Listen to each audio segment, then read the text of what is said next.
नमस्कार दोस्तों, ocean network में आपका स्वागत है। मैं हूं ओमकार चौधरी।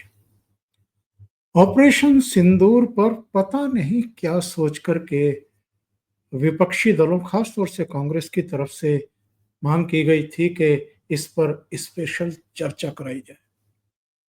बल्कि ये तो स्पेशल सेशन बुलाने की मांग कर रहे थे।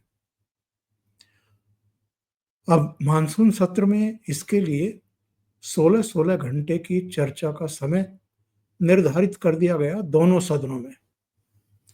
और लोकसभा में तो आपने देखा, रक्षा मंत्री का जो भाषण था, जिस तरह के तथ्य उन्होंने रखे, उसके बाद विदेश मंत्री का, गृह मंत्री का, और उसके बाद फिर प्रधानमंत्री नरेंद्र मोदी खुद वहां बोले। और विपक्षी दलों में एक तरीके से त्राहिमाम त्राहिमाम का वातावरण था, क्योंकि कांग्रेस पार्टी करीब 55-58 साल तक इस देश में सत्ता में रही है, केंद्र की सत्ता में रही है।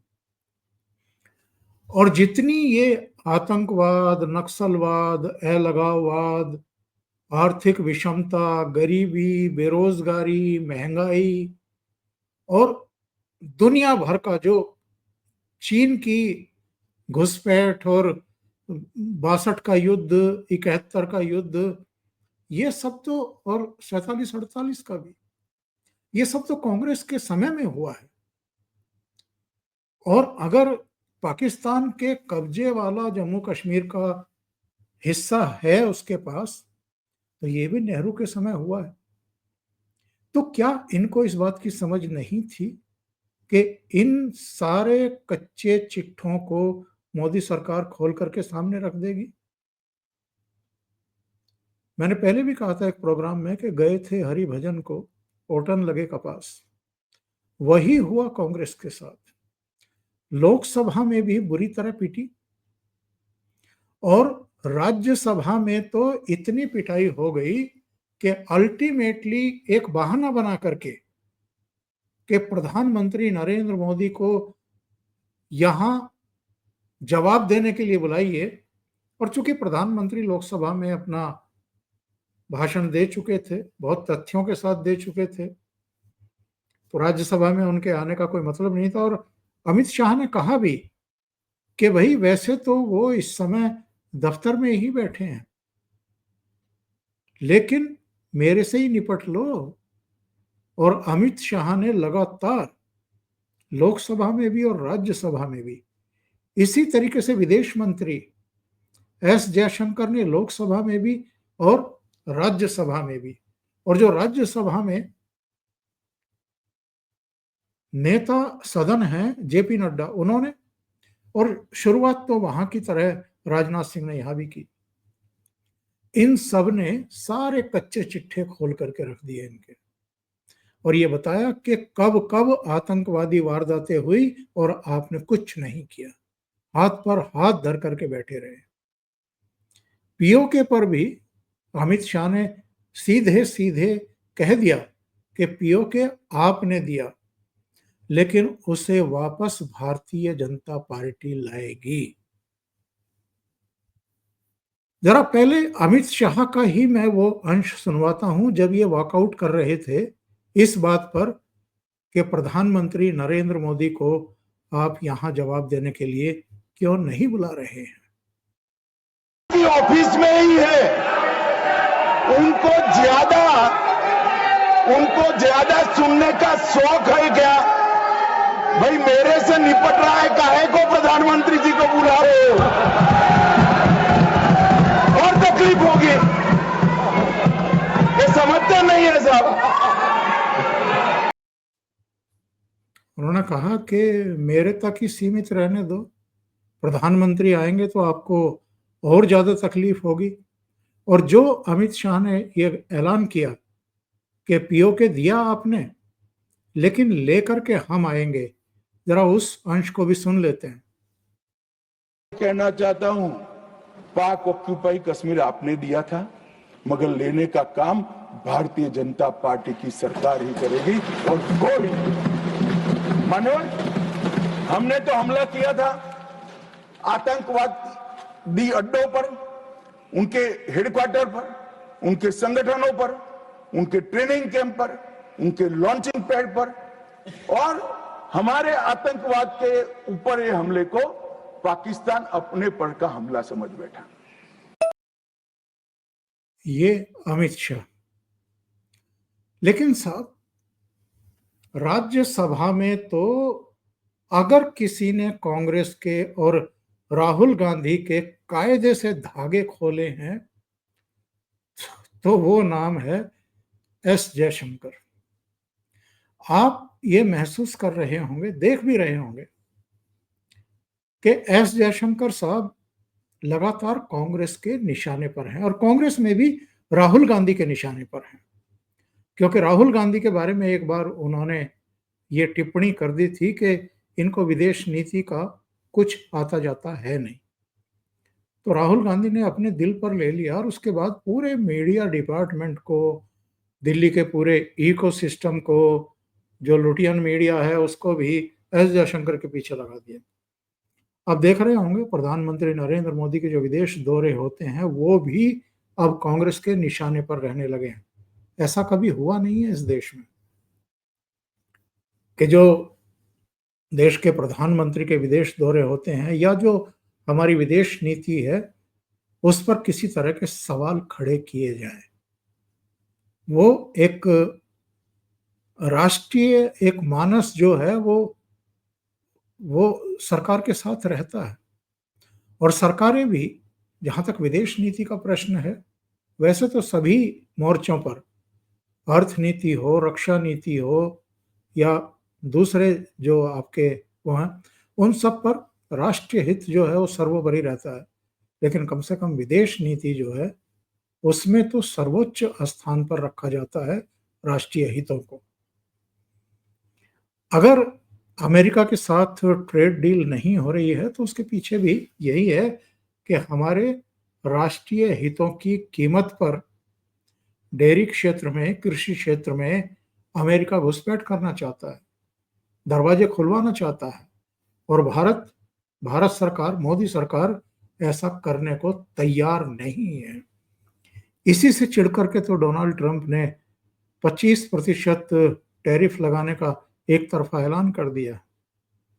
अब देखते हैं उसमें क्या होगा। लेकिन एस जयशंकर ने खास तौर से चीन को लेकर के जो भारत की नीति है, और जो डोकलाम प्रकरण था, जो गलवान घाटी का प्रकरण था, उसके बाद भी जो स्टैंड ऑफ रहा, और जो हमारी कुल मिलाकर के चीन के प्रति पॉलिसी है, उसको लेकर के जिस तरीके से ये हमले कर रहे थे पिछले कुछ दिनों से, उसका जवाब बड़ी तबीयत के साथ, बड़ी तैयारी के साथ, बड़ी चुटकियां लेते हुए और इन पर सधे हुए शब्दों का तीखा प्रहार करते हुए बहुत ठीक तरीके से राहुल गांधी और कांग्रेस को एस जयशंकर ने जवाब दिए। सुनते हैं क्या कहा उन्होंने। Issues have been raised in the debate. With your indulgence, I would like to address some of them. Many of them related to China. That there is a China-Pakistan nexus. And today, sir, people are offering great wisdom on China. In fact, some people have even said that I am not that well versed on China. Sir, I've only spent 41 years in foreign service. Only been the longest serving ambassador. But sir, there are China gurus now. One sir is honorable member sitting across me. Whose affection for China is so great, sir, उन्होंने एक संधि बना ली थी China और India की, चिंडिया। तो इतनी मोहब्बत थी सर कि उसको संधि बना ली थी। अब सर इनको छोड़िए, इनके अलावा एक और चाइना गुरु है। अब सर अब ऐसा है सर, जयराम जी सर, हो सकता है कि चाइना पर मेरे यहाँ से कुछ कमी हो, क्योंकि sir I did not get China teaching by going to Olympics. किसी ने मुझे बुलाया नहीं sir. I was not a special person. तो कुछ लोग जो हैं उनका चाइना ज्ञान जो है ओलंपिक्स जाने से हुआ. अब सर कभी-कभी अब सर जब ओलंपिक्स में गए किनसे मिले और क्या हस्ताक्षर किया उसकी तो बात ही नहीं करते. और सर जो मिले वो खाली चाइना से नहीं थे सर, कहीं और से भी थे. तो उसको मैं छोड़ देता हूं सर, मैं बात नहीं करता उसके बारे में. पर सर कभी कभी क्या होता है कि जब ओलंपिक्स की क्लासरूम होती है ना, जब ओलंपिक्स की क्लासरूम होती है कहीं से कुछ बातें छूट जाती तो प्राइवेट ट्यूशन भी लेना पड़ता है. तो ये प्राइवेट ट्यूशन चाइनीज एम्बेसडर से लेते हैं. तो चाइनीज एम्बेसडर को घर में बुला के प्राइवेट ट्यूशन लेते हैं. तो अब ये चाइना गुरु का कहना है कि सर कि चाइना पाकिस्तान आज बहुत नजदीक आ गए. सर है, हकीकत है, पर कैसे पास आए सर, कैसे नजदीक आए? एस जयशंकर ने कहा कि जब ये ओलंपिक में आमंत्रित किए गए थे 2008 में, उन्होंने उस घटना पर इनके पूरे परिवार के साथ ये लोग वहां गए थे और एक कोई समझौता साइन हुआ था जिसमें राहुल गांधी साइन करते हुए दिखाई दे रहे थे और वहां की चीनी कम्युनिस्ट पार्टी के कोई महासचिव भी सिग्नेचर करते हुए दिखाई दे रहे थे और पीछे की तरफ सोनिया गांधी खड़ी थी. तब तक राष्ट्रपति नहीं बने थे शी जिनपिंग, वो खड़े थे और कांग्रेस के कुछ दूसरे नेता खड़े हुए थे. उनकी मौजूदगी में यह सब हुआ था. तो एस जयशंकर ने उस पर व्यंग किया है कि भाई मुझे तो बुलाया नहीं गया कभी ओलंपिक्स देखने के लिए, इनको बुलाया गया था और वहां इनको परम ज्ञान की प्राप्ति हुई होगी. चाइना पॉलिसी के बारे में इनको ज्यादा जानकारी होगी. मेरा 41 साल का विदेश सेवा का अनुभव है और सबसे लंबे समय तक मैं चीन में भारत का राजदूत भी रहा हूं. इसके बावजूद चाइना गुरु ये बने हुए हैं.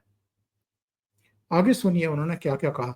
अभी वो उस पॉइंट पर आए हैं कि ये कहते हैं कि साहब चीन और पाकिस्तान बड़े करीब आ गए हैं और ये भारत के लिए बहुत बड़ा खतरा है. तो अब जरा आगे देखिए कि एस जयशंकर ने कैसे इनके धागे खोले हैं कि चीन और पाकिस्तान करीब आए कब, क्या 2014 के बाद आए या काफी समय पहले से इसकी आधारशिला रख दी गई थी जब केंद्र में कांग्रेस की ही सरकारें थी. सुनते हैं.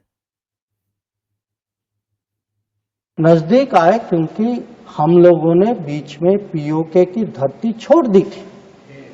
हम लोगों ने से ये चाइना पाकिस्तान की बात कब से शुरू हुई? 62-63 से शुरू.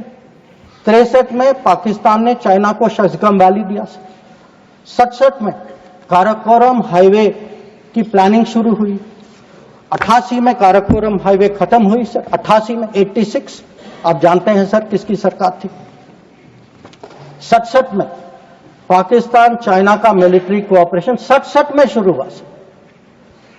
और न्यूक्लियर कोलैबोरेशन 76 10 साल बाद. तो जब सर यहां के प्रधानमंत्री पाकिस्तान और चाइना 80s में जा रहे थे और कह रहे थे कि इन दोनों के साथ समझौता होने वाले, that was the very time when the nuclear collaboration was at its height. अब आगे बढ़िए सर. 2005 में Pakistan treaty of friendship, Pakistan China treaty of friendship. 2006 में Pakistan China free trade agreement. 2013 में ग्वादर पोर्ट की ट्रांसफर. 2005 में हम्बनटोटा पर हस्ताक्षर. 2008 में काम शुरू हो. तो जब आज बात करते हैं सर कि चाइना पाकिस्तान नजदीक आ गया है सर, हमें पता है, हकीकत है, हम इसके साथ डील कर रहे. पर यह कहना कि ये अचानक हो गया और मैं चेतावनी दे रहा हूं और किसी को पता नहीं है, साहब आप हिस्ट्री क्लास में सो रहे थे. आपको पता है. तो अब सर मैं ये भी कहना चाहता हूं, आप जो चेतावनी दे रहे हैं सर, वो 10 साल, वो यूपीए के दशक में देखिए क्या हुआ. और मैं जानता हूं सर उसे, चाइना को स्ट्रेटेजिक पार्टनर बना घोषित किया गया सर, स्ट्रेटेजिक पार्टनर।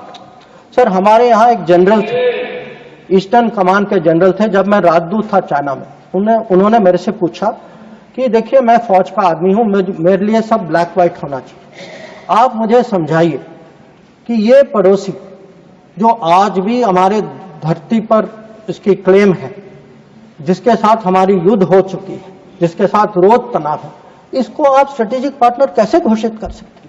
और मैंने कहा कि भाई मैं डिप्लोमेट हूं, पर मैं भी हैरान, मेरे पास भी एक्सप्लेनेशन नहीं था, क्योंकि सर ये आया कहीं और से।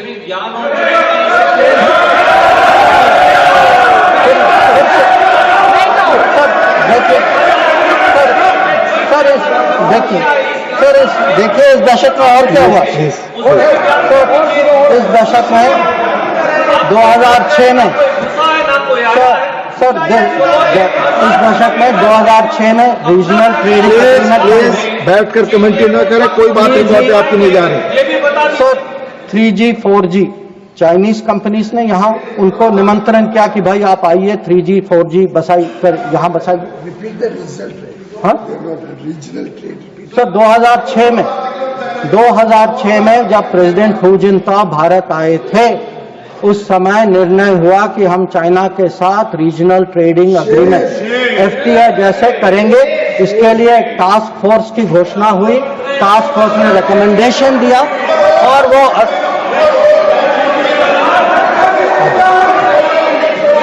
फिर आपने telecom please take your seat, please no you can telecom when your opportunity comes you speak. No telecom जैसे सेंसिटिव क्षेत्र में चाइनीज कंपनीज को आपने निमंत्रित किया, फिर सम्मान पर आज तो mister John Brittas please take your seat. आज सर लोग राष्ट्र सुरक्षा की बात करते हैं, सर सबसे बड़ा नुकसान सर हमारे लिए प्लीज टेक योर सीट। नहीं रिकॉर्ड पे जा रहा, आप बैठ करके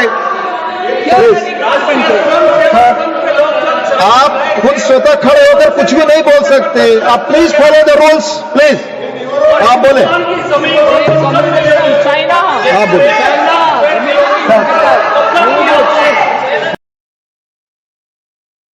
एस जयशंकर ने जो हालत की है आज कांग्रेस की, और जो सवाल उठा रहे थे ऑपरेशन सिंदूर, पाकिस्तान में हुए नुकसान पर, क्या कहा उन्होंने, जरा सुनिए। Anybody who wants to see, who wants to judge what was the success of Operation Sindoor, please go to YouTube and look at the funerals which were taking place in Pakistan. When you see whose funeral, who's attending, you get the answer. Number two, if you are still not satisfied, please go to YouTube again and please look at the pictures of Pakistani airfields. Please look at the Pakistani airfields. Please see the destruction of Pakistani airfields, and you will see how successful Operation Sindoor is.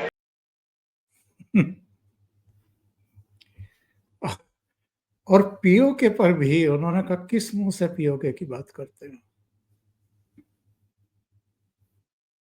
हम कहते हैं 47, 48, 49 में बात बनी, पर sir 63 में negotiations हुए इस पे। 65 में हाजीपीर की बात हुई सर, लौटाया गया। 72 में जो जमीन जो हमारे हाथ में था वो भी लौटाया गया। तो आज जब लोग पूछ रहे, जिनके मन में कभी कल्पना नहीं थी कि भावलपुर और मुरीद के गिराएंगे, जिन्होंने कहा कि best way of dealing with Mumbai is inaction, that we should not go to war because that is not attack Pakistan because better option than attacking Pakistan, वो लोग सब पूछ रहे हैं पीओके के बारे में। अभी के लिए इतना ही, बहुत बहुत धन्यवाद। अगर आपको ये चैनल और इसके कंटेंट पसंद आ रहे हैं तो लाइक करें, कमेंट करें, वीडियो को शेयर भी करें। अभी तक अगर आपने ये चैनल सब्सक्राइब नहीं किया है तो सब्सक्राइब कर लें और साथ में लगे बेल आइकॉन को दबाना ना भूलें, ताकि आगे आने वाले वीडियो और उनके नोटिफिकेशन आप तक पहुंचते रहें। बहुत बहुत धन्यवाद। नमस्कार।